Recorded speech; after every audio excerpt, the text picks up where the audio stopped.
ছোটবেলা থেকেই গাছের প্রতি আমার এক অন্যরকম ভালোবাসা কাজ করে। আমি গাছ লাগাতে খুবই ভালোবাসি, গাছ লাগাই, গাছ পরিচর্যা করে আমি আমার সময় কাটাতে খুবই পছন্দ করি। হোক না সে ফল, সবজি, ফুল কিংবা পাতাবাহার, যে কোনো গাছই আমি লাগাতে অনেক বেশি পছন্দ করি। তাই তো একটুখানি ফাঁকা জায়গা পেলেই বা গাছ লাগানোর কোনো অপশন পেলেই সেখানে আমি গাছ লাগিয়ে দিই। আর এই তো বাসায় কিছু পানির পট ছিল, যেগুলো খুবই অপ্রয়োজনীয়, আমার কোনো কাজেই আসছিল না। তো ভাবলাম এগুলো ফেলে না রেখে এগুলোতেও গাছ লাগিয়ে দিই। তাই তো আমার সাহেবের সাহায্য নিয়ে এই পটগুলোকে কেটে নিয়েছি, আর এই তো মাটিও এনে ফেলেছি। এখানে আমি মাটি নিয়েছি, আর নিয়েছি জৈব সার তৈরি করার জন্য হাঁস, মুরগি, ছাগলের বিষ্ঠা, খড়কুটো, এগুলো সব একসঙ্গে মিক্স করব।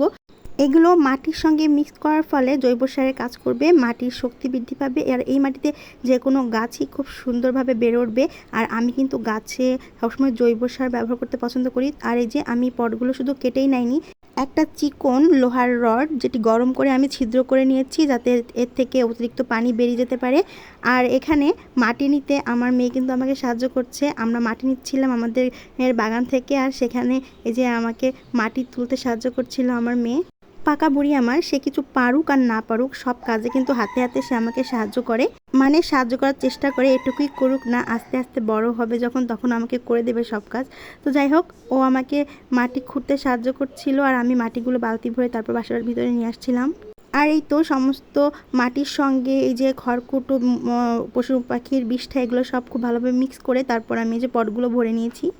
আর পটগুলোতে এই যে গাছও লাগিয়ে নিয়েছি। আমি এক জায়গায় কিছু ঝালের বীজই ফেলেছিলাম, সেখান থেকে চারা বেরিয়েছিল, সেগুলোই আমি কিন্তু এই টবগুলোতে লাগিয়ে নিয়েছি। এই যে এগুলো সব ঝালের চারা লাগিয়েছি।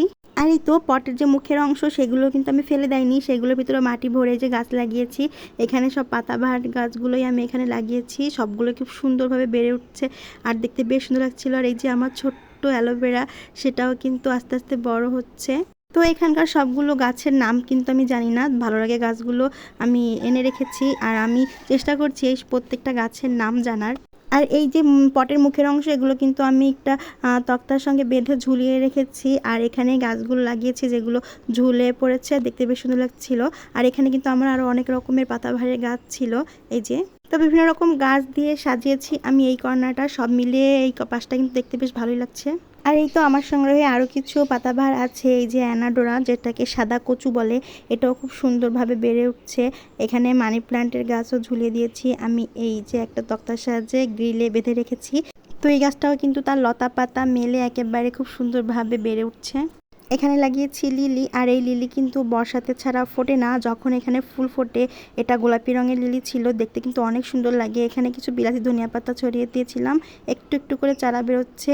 এখানে আছে আরও একটি পাতাবাহার, এটা সম্ভবত এটাকে হচ্ছে গার্ডেন প্লান্ট বলে হয়তো, বা আমি জানি না সঠিকের নাম।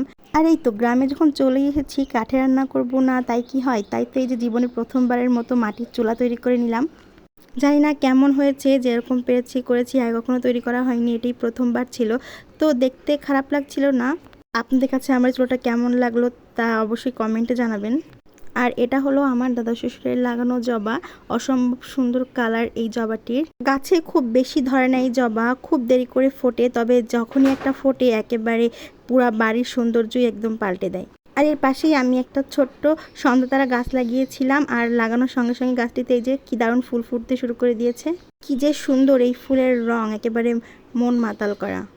আর এই তো এটি আমার লাগানো জবা গাছ, ছোট্ট গাছটি লাগিয়েছিলাম, এখন ফুলে ফুলে সবসময় ভরে থাকে।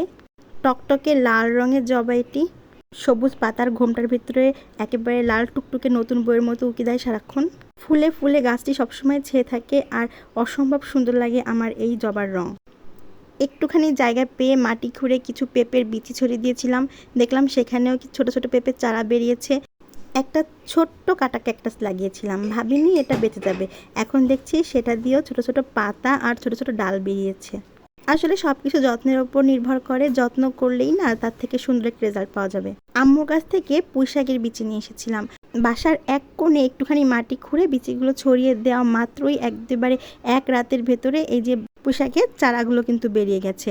আর আমি এটি যত্ন করছি, পানি দিচ্ছি একটু একটু করে, এগুলো কিন্তু বড় হচ্ছে। মুরগির হাত থেকে আমার এই ছোট্ট চারাগুলো রক্ষা করার জন্য একটুখানি ঘিরে দিয়েছি, আর উপরে ভাবছিলাম একটা হাইং দিয়ে দেবো, তাহলে কিন্তু গাছগুলো আমার বেড়ে উঠবে। উঠানের ঠিক মধ্যখানে আমাদের এই কাঁঠাল গাছ, এই গাছটি কিন্তু আমার বাড়ির সৌন্দর্য। এই একটিমাত্র গাছই কিন্তু পুরো বাড়ি একেবারে ছেয়ে রেখেছে।